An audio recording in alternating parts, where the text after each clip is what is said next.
Hidup TV mempersembahkan Oase Rohani Katolik yang dibawakan oleh para imam Keuskupan Agung Jakarta.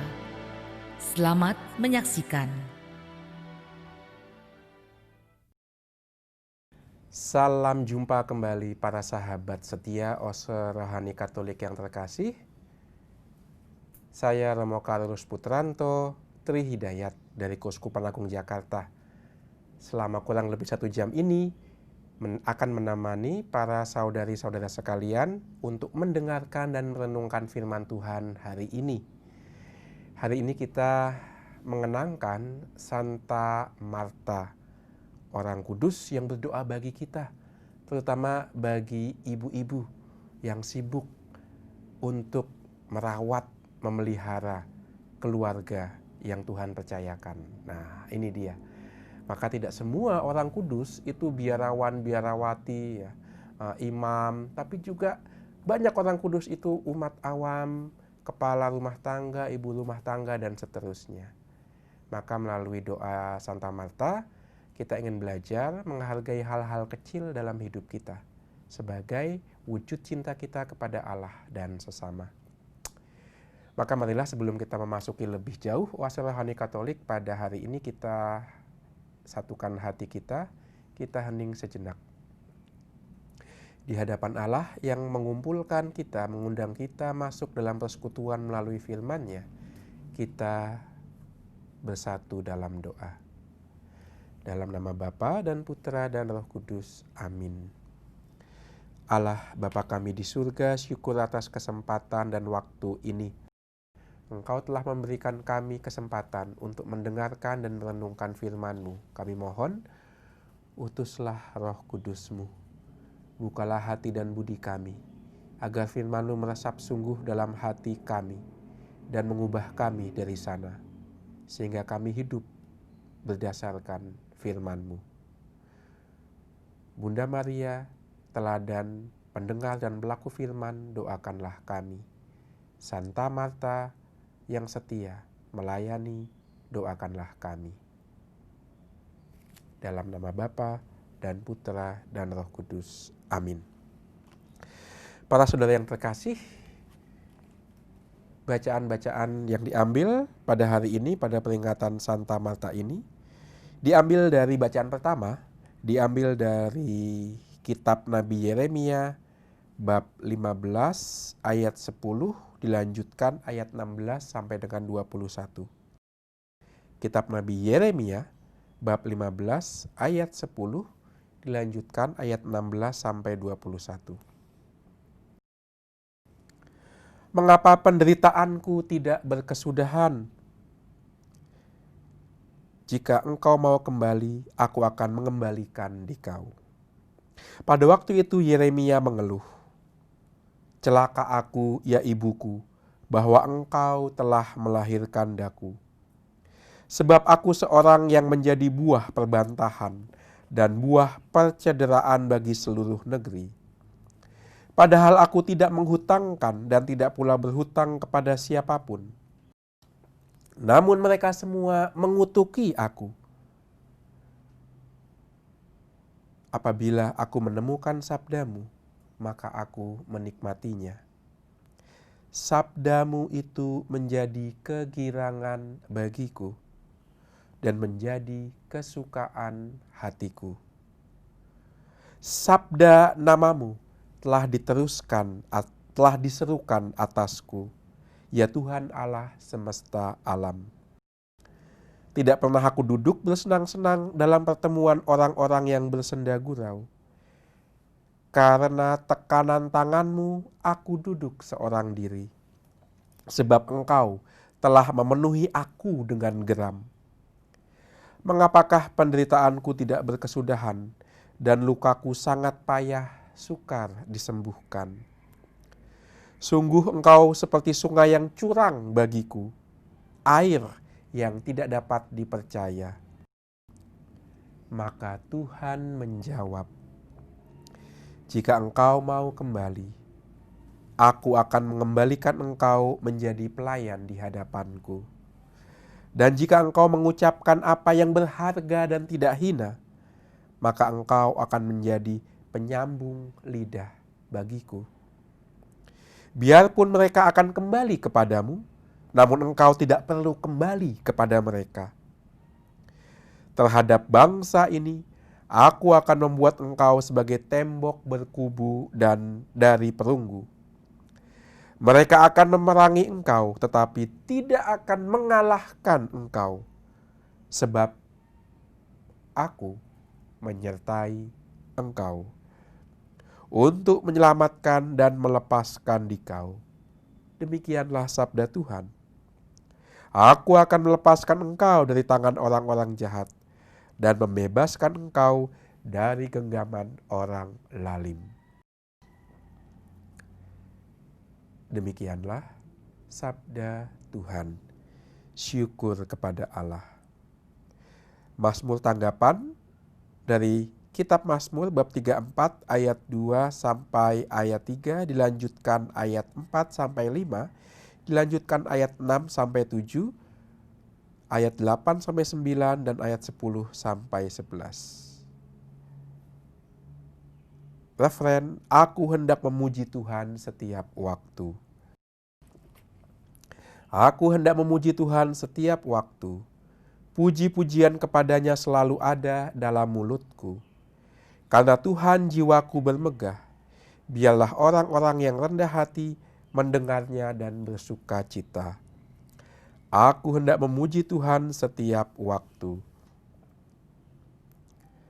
Bacaan Injil diambil dari Injil Yohanes bab 11 ayat 19 sampai 27.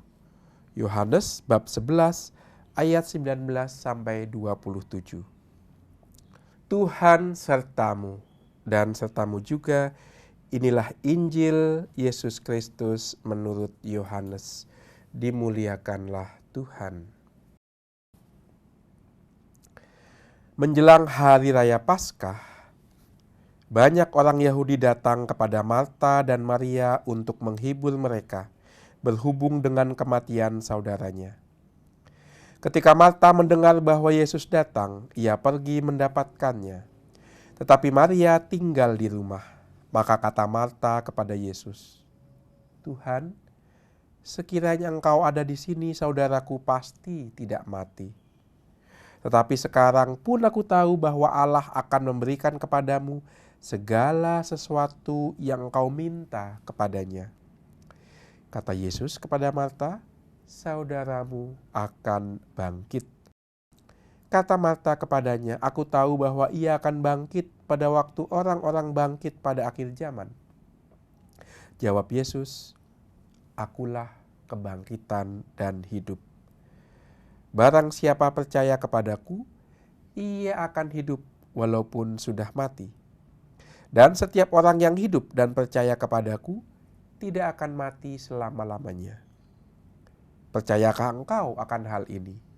Jawab Marta, ya Tuhan, aku percaya bahwa engkaulah Mesias anak Allah, Dia yang akan datang ke dalam dunia. Demikianlah Injil Tuhan. Terpujilah Kristus. Mari kita hening sejenak.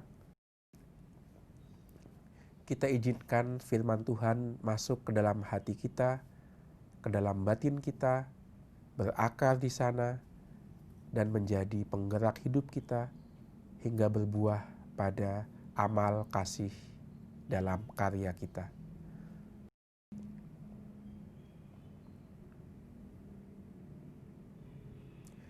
Tuhan, ubahlah kami melalui firman-Mu yang kami terima dalam Roh Kudus. Ubahlah kami menjadi manusia baru, anak-anak-Mu, saudara putra-Mu terkasih, Tuhan kami Yesus Kristus. Amin. Para saudara yang terkasih, seperti sudah saya ungkapkan di awal perjumpaan kita, hari ini kita mengenangkan Santa Marta. Siapakah Santa Marta? Dalam Injil Sinoptik kita mengenal Santa Marta itu sebagai saudari dari Maria. Hidup bersama di Betsaida. Tapi juga kita mengenal Santa Marta itu dalam Injil Yohanes sebagai saudara dari Lazarus ya, yang kita dengarkan dalam bacaan Injil tadi. Jadi Marta, Maria, dan Lazarus ini 3 orang bersaudara yang menjadi pengikut Yesus tanpa meninggalkan rumah mereka. Ya, jadi rupanya sudah sejak zaman Yesus ada bermacam cara menjadi pengikut Yesus. Ada yang menjadi pengikut Yesus tanpa meninggalkan keluarga dan rumah. Ada yang menjadi pengikut Yesus dengan mengikuti Yesus kemanapun dia pergi. Maka bisa saya gambarkan seperti ini. Menjadi pengikut Yesus itu ada macam-macam. Ring yang paling luar itu adalah mereka yang menjadi pengikut Yesus tanpa meninggalkan rumah mereka. Ketika Yesus berkunjung, mereka melayani Yesus, memberikan tempat tumpangan, tempat tinggal, menyediakan makan, minuman, akomodasi bagi Yesus. Ini pun pengikut Yesus ya. Tapi yang kedua, ada pengikut Yesus yang meninggalkan rumah mereka dan mengikuti kemanapun Yesus pergi. Ini yang disebut murid Yesus. Jadi mereka ini mengikuti Yesus kemanapun mereka pergi. Dari para murid Yesus itu ada para murid yang dipilih dan diutus Yesus. Inilah yang kita kenal dalam Injil Lukas, yaitu ke-72 atau 70 murid Yesus. Mereka dipilih dan mereka mengikuti Yesus, dipilih dan diutus oleh Yesus. Dari 72 murid Yesus ini ada 12 orang murid Yesus yang mengikuti Yesus kemanapun mereka pergi. Yang disebut rasul. 12 rasul. Dari 12 rasul ada 3 rasul yang khusus ada dalam hati Yesus, yaitu Petrus, Yakobus, dan Yohanes. Dari 3 murid ini, 1 disebut sebagai perwakilan para murid, yaitu Petrus. Maka lihat, menjadi pengikut Yesus itu macam-macam ya. Maka kita tidak bisa membayangkan menjadi pengikut Yesus itu hanya ketika orang mau jadi biarawan biarawati. Enggak. Maria dan Marta tetap ada di rumah, tapi disebut sebagai pengikut Yesus. Pengikut Yesus maka bukan hanya para imam, biarawan, biarawati. Maka Santa Marta mengingatkan kita bagaimana menjadi pengikut Yesus pun dalam hidup biasa sehari-hari.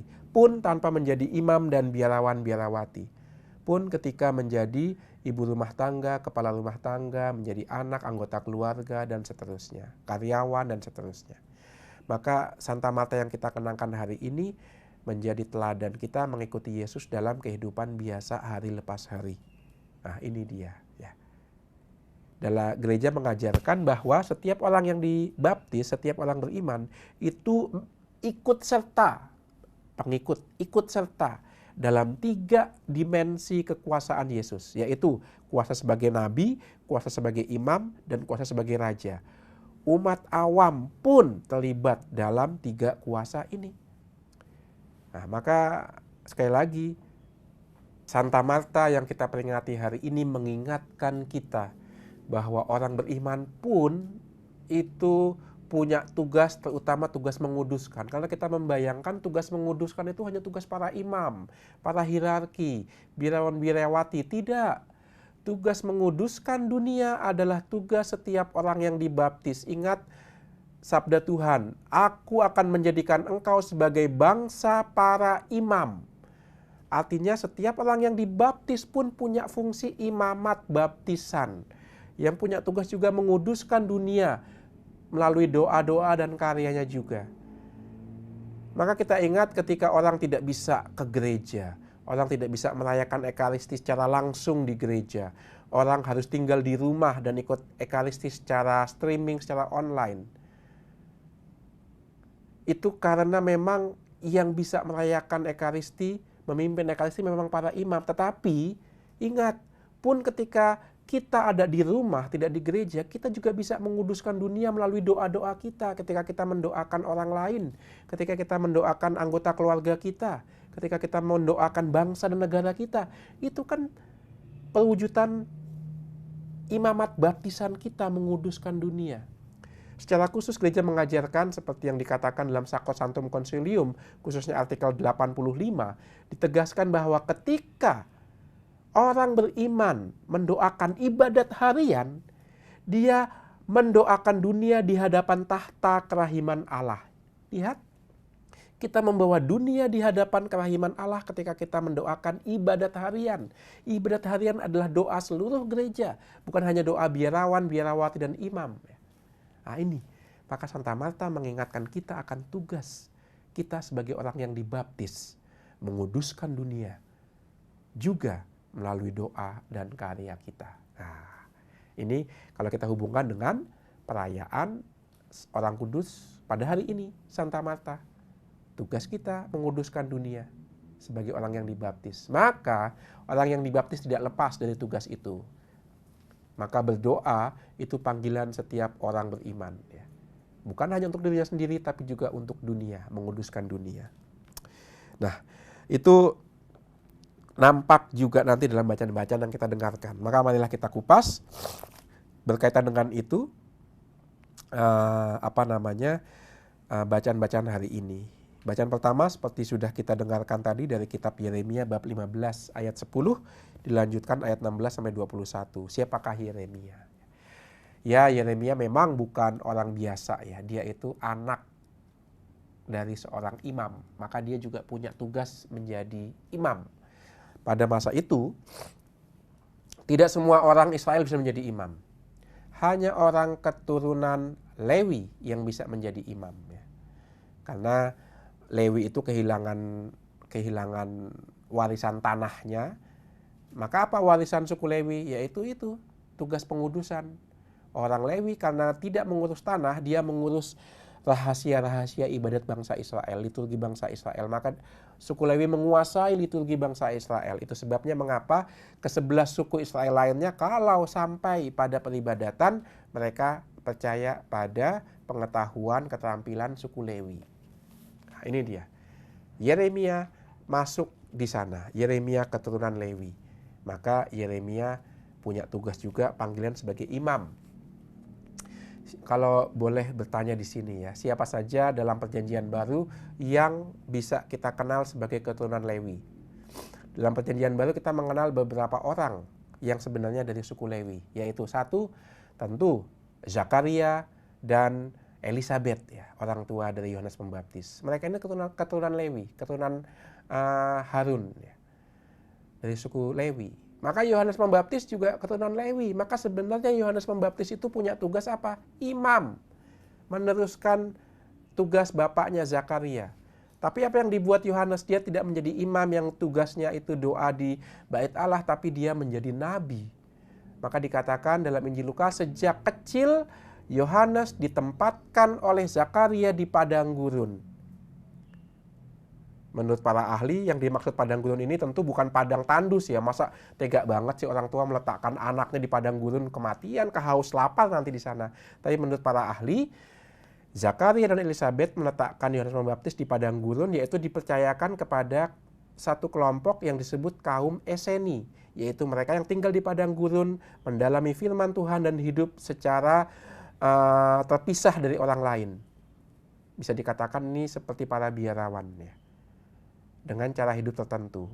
Yohanes rupanya dititipkan dalam tanda kutip di seminari Eseni ini sejak umur 12 tahun. Maka Yohanes Pembaptis meninggalkan tugas imamatnya, tugas yang diturunkan dari ayah kepada anak, dan mulai menjalani karirnya sebagai nabi. Nah, itu Yohanes Pembaptis. Yeremia nggak beda jauh ya. Yeremia juga keturunan Lewi, dia juga menjalani fungsi sebagai imam seperti nenek moyangnya, tapi pada suatu saat dia mengalami panggilan untuk menjalani hidup tidak hanya sebagai imam, tapi sebagai nabi. Dan itu tidak mudah. Itu tercermin dari bacaan hari ini ya. Bagaimana tugas sebagai nabi yang mewartakan kehendak Allah, yang menyampaikan kebenaran kepada bangsa pilihan, itu mendapatkan pertentangan.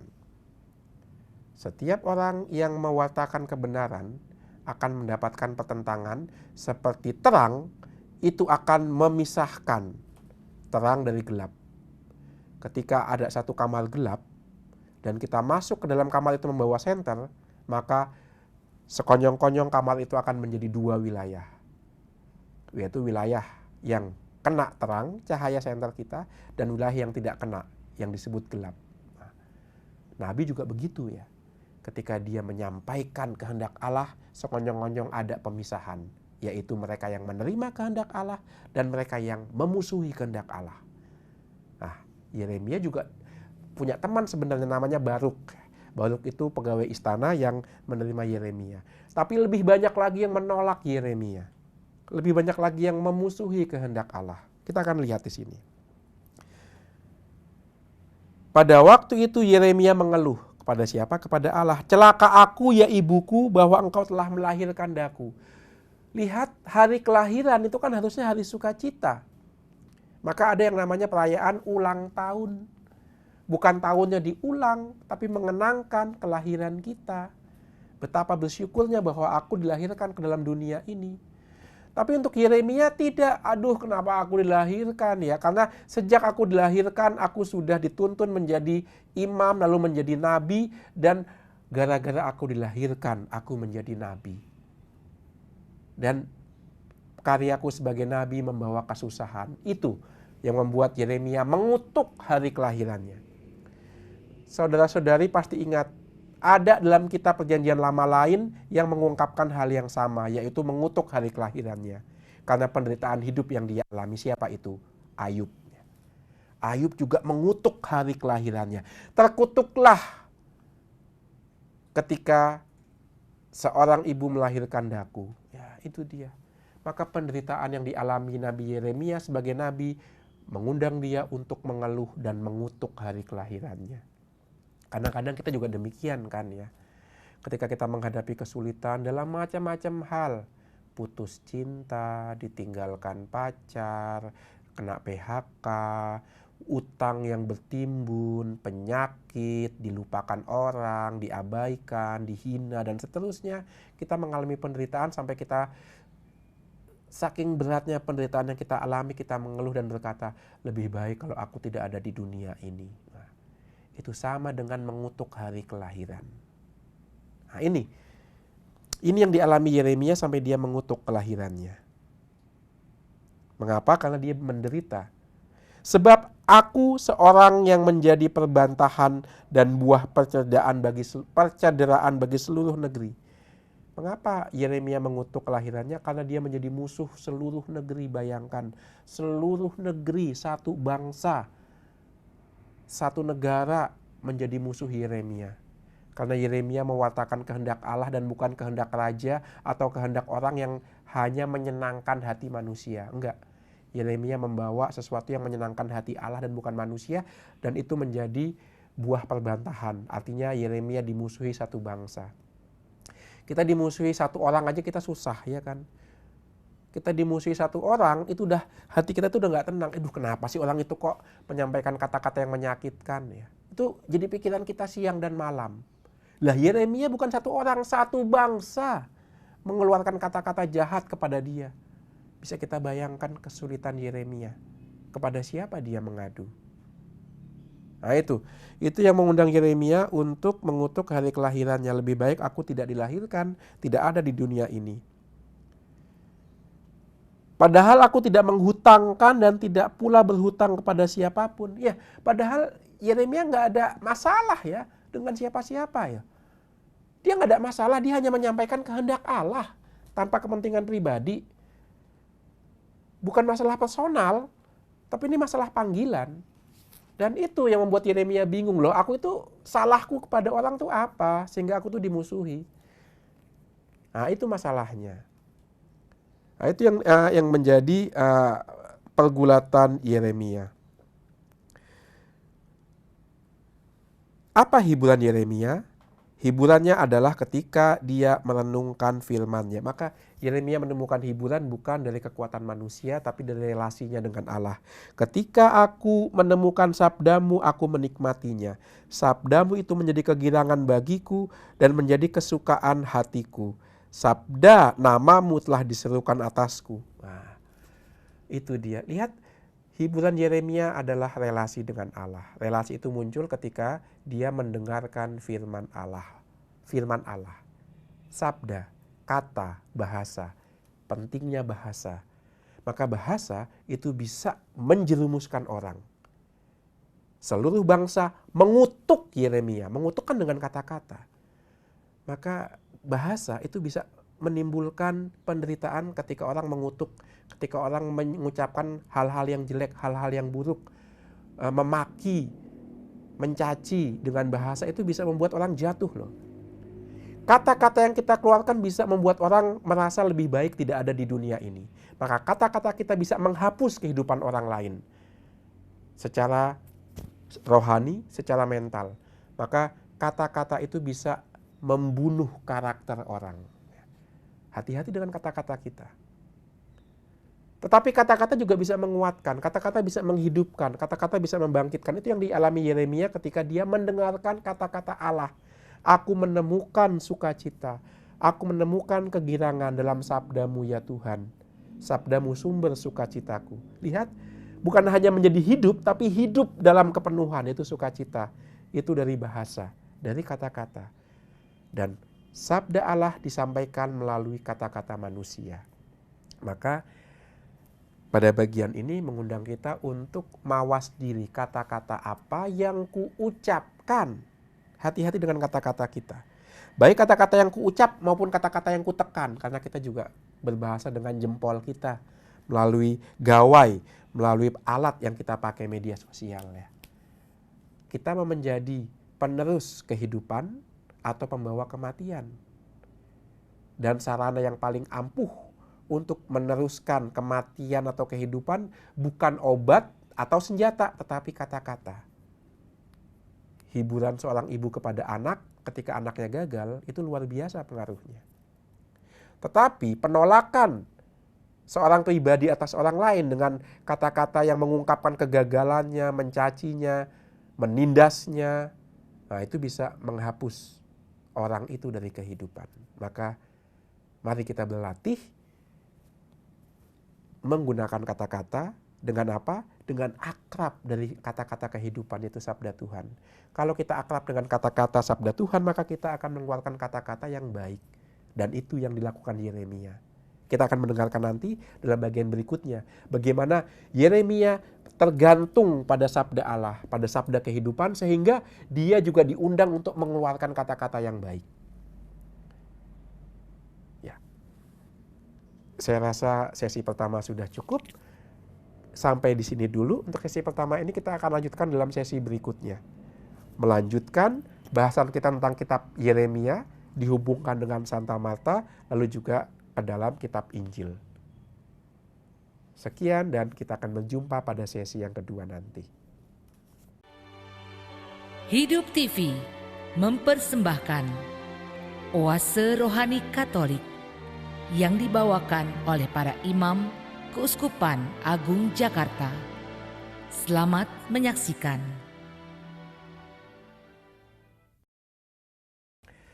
Para sahabat setia Oase Rohani Katolik yang terkasih, kita berjumpa lagi pada kesempatan ini di sesi yang kedua. Sebelum memasuki pembahasan di sesi yang kedua, baik kalau saya ulang kembali apa yang sudah kita dalami bersama dalam sesi yang pertama. Dalam sesi yang pertama kita sudah mencoba mengenal siapakah Santa Marta yang kita kenangkan hari ini. Dia adalah figur pengikut Yesus yang tetap tinggal di rumah, menjalani kehidupan sehari-hari bersama saudaranya Marta dan Lazarus.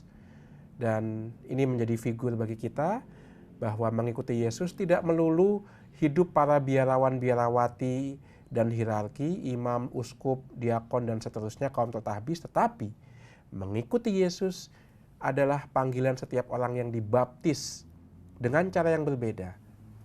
Dengan tetap tinggal di rumah, menjalankan kehidupan sehari-hari, menjaga, mengurus, mengatur rumah tangga, itu pun perwujudan mengikuti Yesus, persis seperti yang ditampakkan oleh Santa Marta yang kita peringati hari ini. Ya, itu dia. Itulah Santa Marta yang menerima Yesus dalam pelayanan publiknya di rumahnya, menyediakan akomodasi dan juga makan minum bagi mereka. Ini. Nah, itu kita juga sudah membahas bagaimana Yeremia itu berjuang melaksanakan kehendak Allah sebagai nabi ya. Bahwa Yeremia mendapatkan pertentangan dari banyak pihak, bahkan dikatakan dari seluruh bangsa. Tetapi Yeremia tidak gentar. Karena apa? Karena dia berpegang pada sabda Allah dan itu membawa kita pada kesadaran berbahasa. Bahasa itu bisa membunuh, tapi juga bisa menghidupkan. Sabda Allah disampaikan melalui bahasa manusia. Maka setiap orang yang akrab dengan sabda Allah, semakin lama akan berbahasa semakin baik seperti Allah sendiri. Yaitu berbahasa yang membawa kehidupan. Pun ketika dia harus menegur orang lain. Pun ketika dia harus membawa orang pada kebenaran. Dia tidak akan mengucapkan kata-kata yang mematikan, tapi kata-kata yang menghidupkan. Bahkan dalam menegur sekalipun. Nah, ini. Maka baik kita lanjutkan dulu pembahasan tentang kitab Nabi Yeremia ini. Dalam bagian sebelumnya kita sudah melihat bagaimana Yeremia menemukan sukacita dan peneguhan melalui sabda Allah. Tetapi itu tidak cukup rupanya. Karena apa? Karena Yeremia sebagai manusia, dia hidup juga dari perasaan dan dari batin, juga dari fisiknya. Maka Yeremia yang sudah dibuang oleh bangsa manusia, bangsanya sendiri yaitu bangsa Israel, ditolak oleh bangsanya sendiri, tidak diterima oleh manusia, apakah dia bisa mengandalkan Allah? Nah, ini yang menarik. Yeremia pun mengalami kesulitan untuk mengandalkan Allah. Karena Allah bagi Yeremia itu seperti pihak yang tidak bisa dipercaya. Engkau seperti sungai yang curang bagiku, seperti air yang tidak dapat dipercaya. Nah, lalu Yeremia mau mengadu kepada siapa? Kepada bangsa Israel. Menolak dia, bahkan mau menghukum mati dia. Kepada Allah. Tapi Allah dianggap menurut pengalaman Yeremia seperti sungai yang curang. Seperti air yang tidak bisa dipercaya. Ingat air sungai yang menderu-deru. Air itu dalam kitab suci itu simbol dari suasana kekacauan ketika sabda Allah belum muncul. Ingat kitab Kejadian, dikatakan di situ bahwa dunia itu sebelum diciptakan tuh dunia itu gelap, tidak berbentuk, dan air menutupi seluruh muka bumi. Maka air adalah simbol chaos, kekacauan, di mana kuasa Allah belum hadir. Maka itu menarik. Bagi Yeremia Allah itu seperti air. Allah itu seolah-olah tidak memberikan pegangan, tidak memberikan kepastian, tidak memberikan peneguhan karena dia seperti air. Apa yang terjadi? Apa yang bisa diharapkan di sini? Nah, kita ingat kembali bahwa Allah adalah misteri. Rupanya Yeremia pada saat ini sebenarnya mengalami pertentangan antara perhitungan manusia dengan perhitungan Allah. Secara manusiawi Allah tidak bisa diperhitungkan. Secara manusiawi Allah tidak bisa dikalkulasi. Nah itu. Maka bagi Yeremia, bagaimana aku bisa mengandalkan engkau ya Allah, karena engkau tidak bisa kuperhitungkan. Justru di sini tempatnya. Di sini perjuangan Yeremia untuk meninggalkan kenyamanannya, untuk meninggalkan jaminan-jaminan manusiawinya, karena dia berjumpa dengan Allah yang melampaui itu. Maka Allah memang akan menjadi seperti air yang tidak bisa memberikan peneguhan, yang tidak bisa memberikan landasan yang kokoh kalau kita menggunakan Allah sebagai salah satu perhitungan kita. Kalau kita menjadikan Allah alat untuk keselamatan kita. Allah bukan alat, Allah bukan apa, Allah itu siapa, Allah itu pribadi. Nah, ini dia. Ini perjuangan Yeremia. Ketika dia dikejar-kejar musuh, ketika dia ditolak satu bangsa, dia mau mengandalkan Allah, artinya menjadikan Allah sebagai alat keselamatannya. Tidak bisa. Allah bukan alat, Allah bukan sarana. Nah, bagaimana Yeremia bisa keluar dari dilema itu? Yeremia bisa keluar dari dilema itu sekali lagi ketika dia membuka telinga dan hati bagi firman Allah. Karena Allah berfirman bagi dia, jika engkau mau kembali, aku akan mengembalikan engkau. Nah, itu dia. Kalau Yeremia mau kembali kepada Allah tapi bukan menurut pandangannya, bukan menurut perhitungannya, Allah akan mengembalikan Yeremia sebagai nabinya, sebagai dia yang mewartakan kebenaran Allah. Kerap kali kan kita juga mau menggunakan Allah sebagai alat ya, ketika kita mengatakan, Allah kalau engkau mau memenuhi kehendakku, kalau engkau mau memenuhi harapanku, aku akan. Nah, itu dia. Kita sebenarnya dengan demikian menjadikan Allah sebagai alat.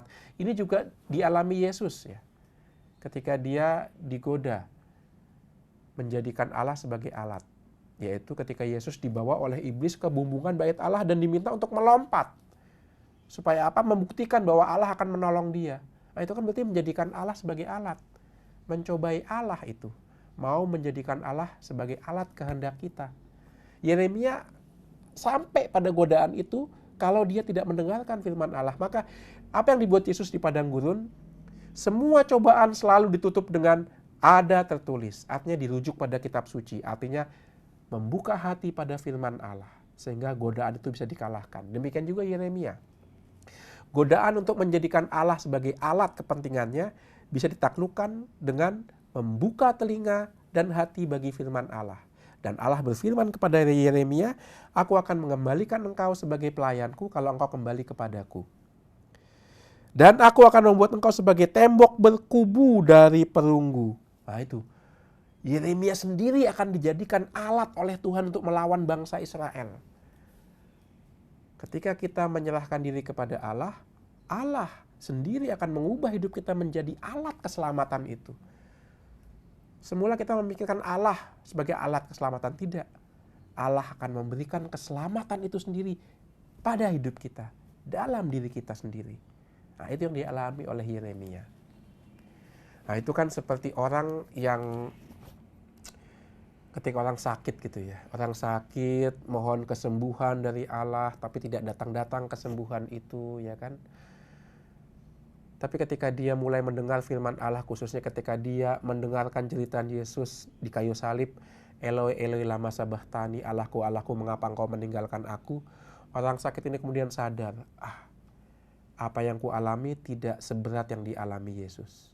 Maka dia mau menerima derita sakitnya itu dengan hati yang tawakal, dengan iman, karena dia menerimanya bersama Yesus. Dan seketika itu juga orang sakit ini yang menerima derita sakitnya dengan iman menjadi karya keselamatan bagi yang lain. Siapa bagi yang lain itu? Pertama, bagi yang mengunjungi dia. Kamu kan lagi sakit, kenapa kamu senyum? Kamu kan sakit, kenapa masih ceria? Kamu kan sakit, kenapa penuh harapan? Nah, itu menguatkan orang yang mengunjungi dia. Tapi juga menguatkan orang yang sakit yang lainnya. Maka penderitaan, kesakitan, itu bisa diubah oleh Allah menjadi keselamatan dalam diri orang yang beriman. Dalam orang sakit yang beriman. Sakitnya bisa menjadi karya keselamatan bagi orang lain. Ini yang ditulis oleh Santo Yohanes Paulus II dalam ensikliknya Salvifici Doloris. Derita yang membawa keselamatan. Yeremia demikian. Dalam penderitaannya dia diubah menjadi benteng berkubu dari perunggu ya. Untuk melawan orang-orang yang melawan Allah. Untuk melawan orang-orang yang menentang Allah. Yeremia sendiri dalam kelemahannya, dalam keluh kesahnya, dalam kemanusiawiannya, mengubah dia menjadi kekuatan dalam kelemahan. Itu seperti Santo Paulus kan. Santo Paulus juga tidak ahli bicara, Apolos lebih pintar ngomong daripada dia. Paulus itu juga secara emosional dia gampang marah ya. Dalam surat kepada umat di Galatia, Paulus mengutuk umat di Galatia karena gampang percaya pada Injil palsu ya. Maka Paulus ini tipe orang yang sebenarnya juga tidak sempurna-sempurna amat ya. Tapi dalam kelemahannya, Paulus menerima kelemahannya itu dari kacamata iman. Dan Allah menggunakan Paulus sebagai karya keselamatan.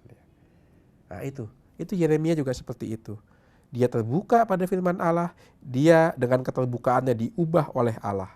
Aku akan melepaskan engkau dari tangan orang jahat. Karena aku menyertai engkau. Nah ini dia.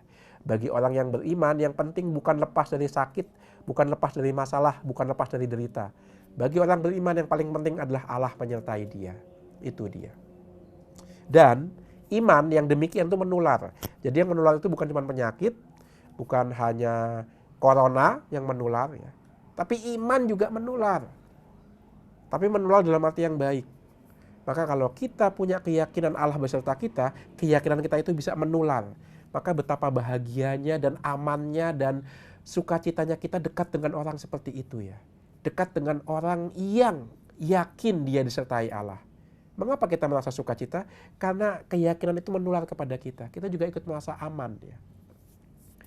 Maka ini tugas orang tua sebenarnya ya. meneruskan keyakinan itu kepada anak-anaknya. Anak-anak sebenarnya nggak perlu dipaksa berdoa kok. Tapi ketika anak-anak melihat orang tua dengan penuh keyakinan, dengan penuh tulusan, penuh sukacita, menyediakan waktu untuk berdoa, anak-anak juga akan ikut kok. Juga akan tergerak kok hatinya. Gila, Bapak Ibu saya kok setia banget jam 12 malam berdoa. Jam 3 oronka, sebelum tidur doa lagi.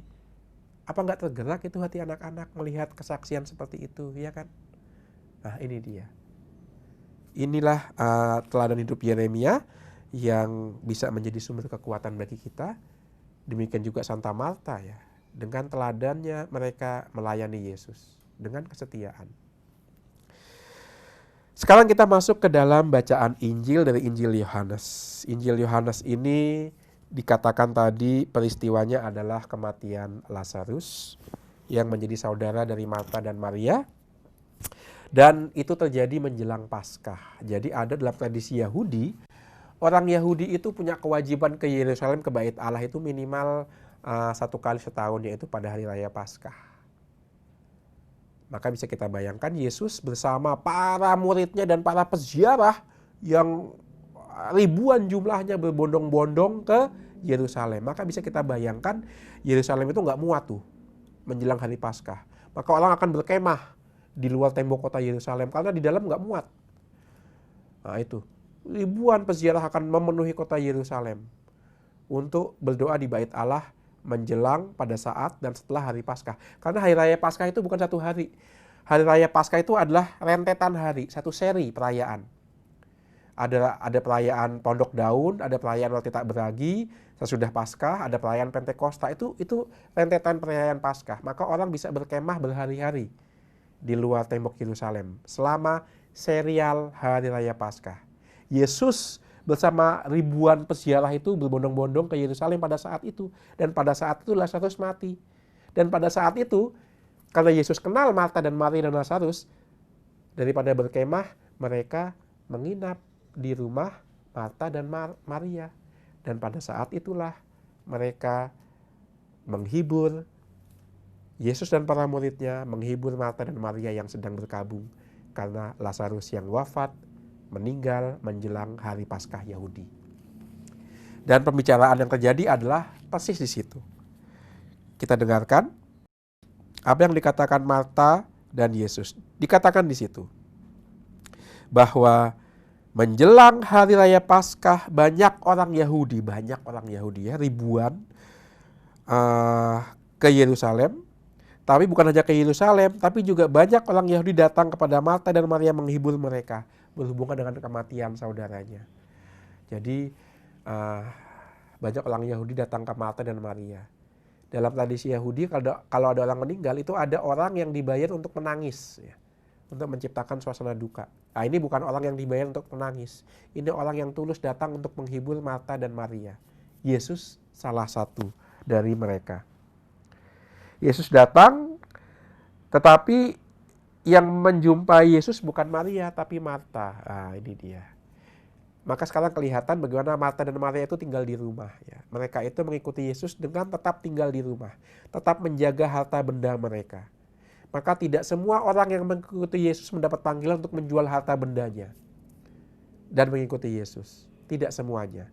Orang juga tetap bisa mengikuti Yesus dengan menjaga harta bendanya, mengurus rumah tangganya. Asal mengatakan bahwa rumahku, hartaku ini bukan milikku, tapi ini sesuatu yang harus kubagikan pertama-tama kepada keluargaku.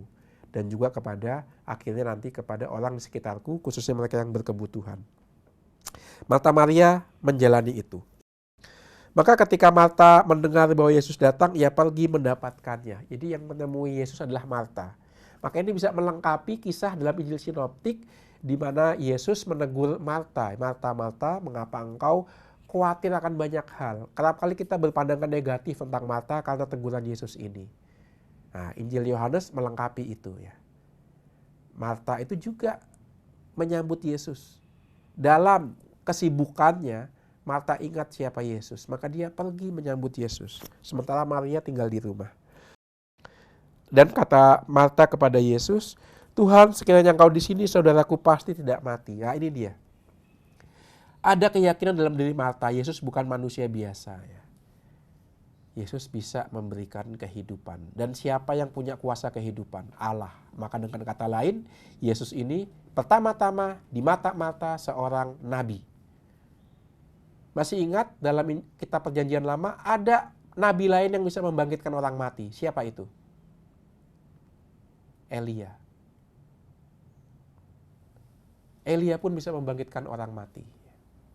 Elisa pun bisa membangkitkan orang mati. Maka Yesus itu seperti nabi-nabi itu ya, dia bisa membangkitkan orang mati. Dan Marta melihat Yesus seperti nabi yang bisa membangkitkan orang mati, yang diberi kepercayaan dari Allah untuk memberikan kehidupan. Maka Marta melihat Yesus sebagai orang yang luar biasa. Tapi bukan hanya itu, kita akan lihat nanti ya. Kita lihat lagi, Tuhan sekiranya Engkau di sini, saudaraku pasti tidak mati. Dalam Injil ini ada dua kata yang digunakan untuk hidup, ya. Tidak mati. Hidup itu bisa berarti zoe, bisa berarti bios. Maka ada ilmu biologi, ilmu kehidupan. Tetapi bios dan zoe itu punya makna yang berbeda. Hidup biologis, bios, itu artinya hidup secara fisik. Nanti akan mati lagi ya, secara fisik. Tapi zoe itu hidup secara baru. Itu kehidupan seperti biji menjadi tanaman, menjadi pohon. Ada satu kehidupan yang melampaui lingkaran kehidupan di dunia ini. Maka zoe itu adalah kehidupan baru. Kebaruan ini yang membedakan. Zoe itu seperti bayi dalam kandungan dilahirkan lalu menjadi bayi yang baru. Bayi dalam kandungan itu hidup. Tapi ketika dilahirkan dia mengalami hidup baru, yaitu sebagai manusia yang dilahirkan. Nah itulah zoe, kehidupan baru yang berbeda dengan sebelumnya. Biji juga hidup. Tapi ketika dia menjadi pohon, itu kehidupan baru. Zoe seperti itu, kehidupan baru sesudah di dunia ini. Nah, Lazarus ketika dibangkitkan, itu digunakan kata bios. Karena kehidupannya adalah kehidupan masih di dunia ini. Bangkit dari kematian fisik, hidup secara fisik lagi. Nah, itulah Lazarus. Nah, maka yang dikatakan Marta seperti itu, saudaraku tidak akan mati, artinya dia akan hidup secara fisik, ya kan? Nah, karena Marta percaya Yesus itu seperti Nabi Elia yang bisa membangkitkan. Lalu jawab Yesus, saudaramu akan bangkit. Ah ini dia, saudaramu akan bangkit. Yang dikatakan Yesus bisa dua hal, bangkit secara fisik, tapi juga bangkit untuk hidup yang baru. Dan inilah yang dilihat oleh Marta. Iya, aku percaya bahwa saudaraku akan bangkit pada akhir zaman. Itu zoe itu, hidup secara baru itu. Dan Yesus mengatakan, akulah kebangkitan dan hidup. Barang siapa percaya kepadaku, ia akan hidup walaupun sudah mati. Ya, ini dia. Yesus sekarang mewahyukan siapakah dirinya kepada Marta di tengah peristiwa duka. Di tengah kematian, di tengah perkabungan, ketika banyak orang memakai baju hitam menutup mukanya karena sedih berkabung, Yesus mewartakan kebangkitan. Karena iman Marta. Maka sekali lagi, yang penting adalah bukan hidup dan mati, tetapi untuk siapa aku hidup, untuk siapa aku mati. Itu yang lebih penting. Yang penting bukan semata-mata sehat atau sakit, tetapi untuk siapa aku sehat, bersama siapa aku sakit. Itu yang jauh lebih penting, ya kan? Seperti Yeremia, ketika Allah besertaku, baik hidup maupun mati, aku tetap milik Allah. Baik aku sakit maupun sehat, aku beserta Allah. Itu yang paling penting. Dan Marta mengalami itu. Ketika dia berduka karena kematian saudaranya, dia tetap punya keyakinan karena Yesus ada di dekatnya. Dan pada saat itulah dia menerima perwahyuan, akulah kebangkitan dan hidup. Maka Lazarus nanti akan dibangkitkan secara fisik, tapi juga akan mendapatkan kehidupan baru nanti pada kebangkitan badan pada akhir zaman. Dia tidak akan mati selama-lamanya. Nah, Dan pada saat itulah Marta mengungkapkan imannya. Ya Tuhan, aku percaya bahwa Engkaulah Mesias, Anak Allah. Marta tidak lagi melihat Yesus sebagai nabi, seperti Nabi Elia atau Elisa atau Musa. Enggak, more than that, lebih daripada itu. Yesus adalah Anak Allah. Artinya yang setara dengan Allah, yang menampilkan wajah Allah, lebih daripada nabi. Menarik bahwa iman ini muncul di tengah duka, di tengah kematian. Dalam kematian ada kebangkitan, dalam kematian ada kehidupan. Hanya karena iman akan Yesus, hanya melalui iman akan Yesus, sang kebangkitan dan kehidupan. Nah itu, maka inilah iman Marta ya. Dia menerima Yesus, dan karena menerima Yesus dia tahu siapakah Yesus. Maka kan sebenarnya kan seperti yang pernah saya sampaikan ya. Orang beriman itu mengalami misteri. Dan misteri itu selalu melalui 3 tahap tadi ya. Apa, siapa, dan siapa. Ya kan? Ya. Nah, apa itu kematian? Apa itu kebangkitan? Nah ini pengalamannya Marta itu. Misteri kematian Lazarus. Kematian Lazarus menjadi sebuah misteri. Apa itu kematian? Apa itu hidup? Apa itu kebangkitan? Ya kan? Tetapi Yesus datang dan menyapa Marta, ya kan? Marta, percayakah engkau? Akulah hidup dan kebangkitan. Ini sapaan Yesus.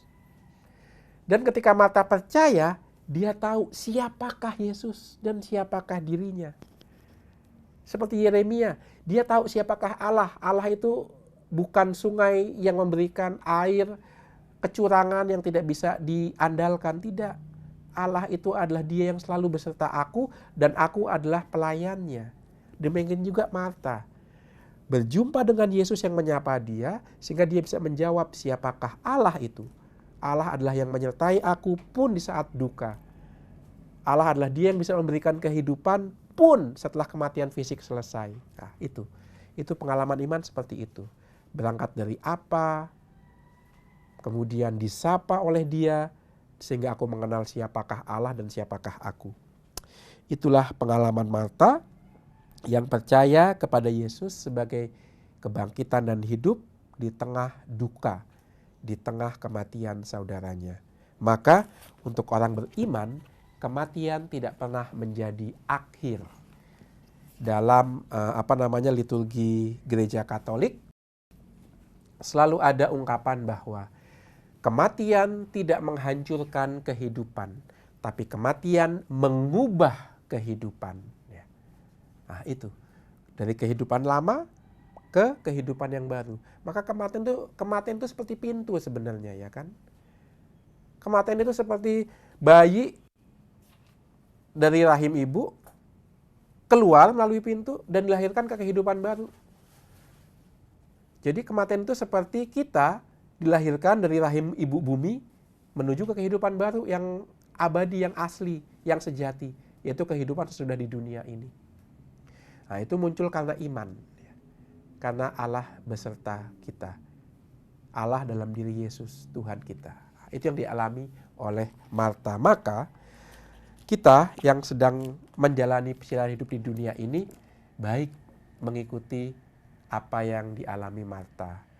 Marta yang tidak meninggalkan harta bendanya tapi mengurus rumah tangga dalam hal kecil sehari-hari, itu mengalami peneguhan kekuatan di tengah kematian saudaranya, di tengah duka karena menerima Yesus dalam hidupnya. Maka baik kita bertanya, apakah aku membuka hatiku untuk Yesus?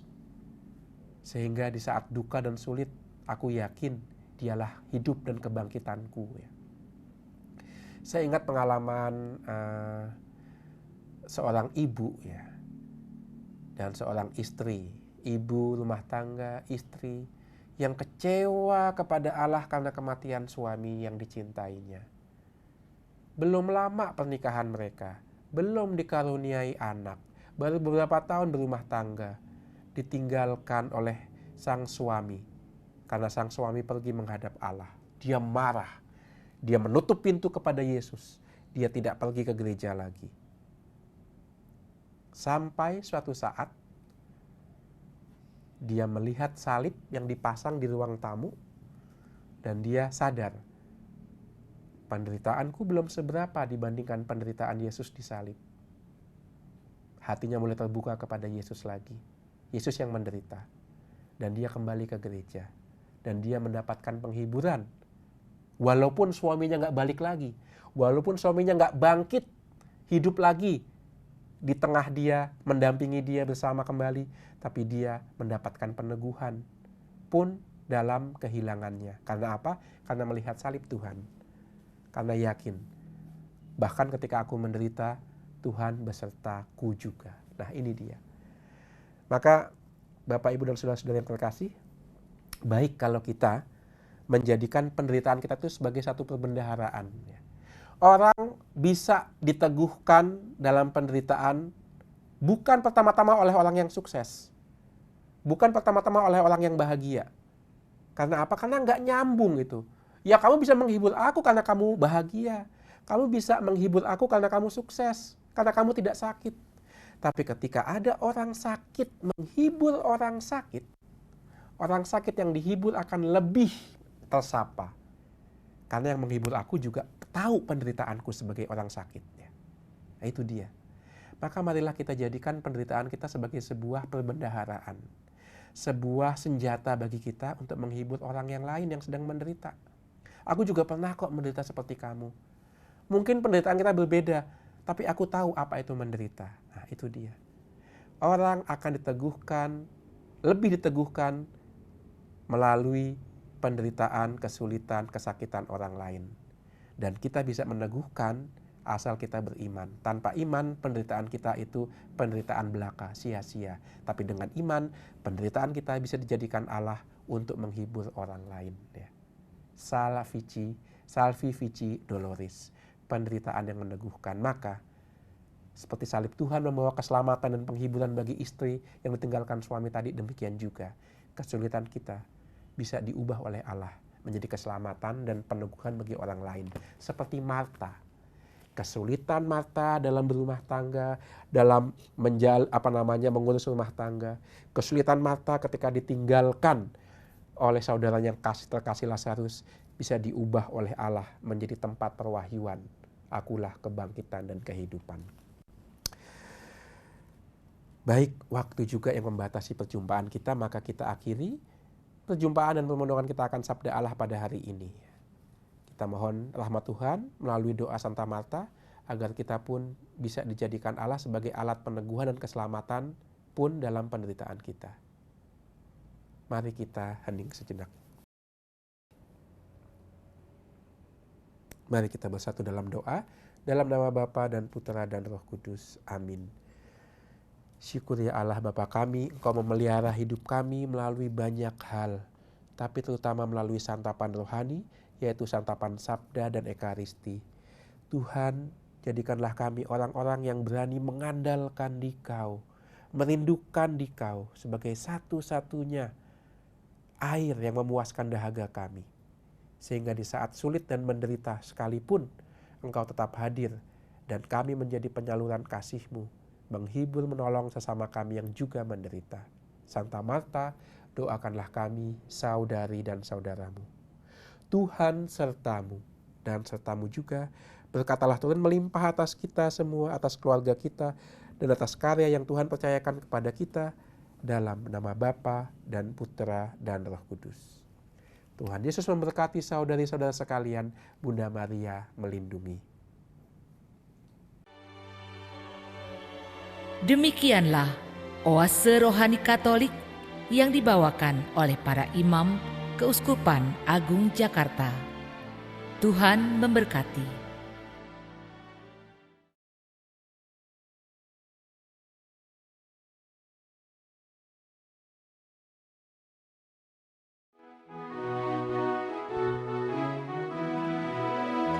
Kita satu saudara bangsa Indonesia, bila berbeda pendapat kita memohon hikmat kepada Tuhan Maha Bijaksana.